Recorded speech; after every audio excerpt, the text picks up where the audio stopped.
Hello, welcome to my channel. ఈరోజు ఇంకో కొత్త స్టోరీతో వచ్చానండి ముందుకి. స్టోరీ ఏంటి అంటే, గుడ్డిగా అనుసరించడం మంచిది కాదు.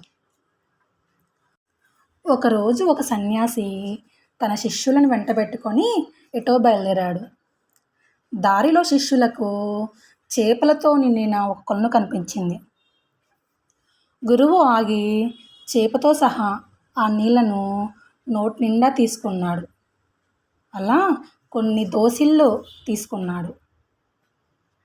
శిష్యులు తమ గురువు చేసినట్టు చేశారు. కానీ గురువు ఏమీ అనకుండా ముందుకు వెళ్ళిపోయాడు. అలా వెళ్తుండగా మరో చెరువును చేరుకున్నారు. అయితే అందులో చేపలు లేవు. అప్పుడు గురువుగారు చెరువు ఒడ్డున నిలబడి తాను మింగిన చేపల్ని ఒక్కొక్కటి బయటికి తీసి చెరువులో వేయడం మొదలుపెట్టాడు. శిష్యులు ఇది చూశారు. వారు అలా చేయడానికి ప్రయత్నించారు. చాలా ప్రయత్నాల తర్వాత కేవలం చచ్చిపోయిన చేపల్ని బయటకు తీసుకురాగలిగారు.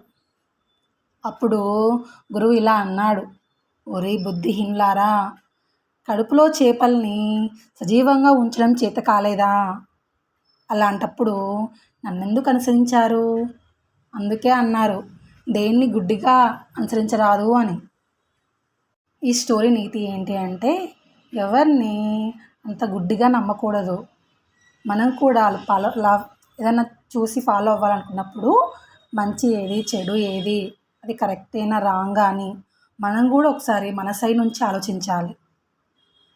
అంతండి స్టోరీ. మీకు కనుక వీడియో నచ్చితే ప్లీజ్ లైక్ చేయండి, షేర్ చేయండి, సబ్స్క్రైబ్ చేయండి. Thank you.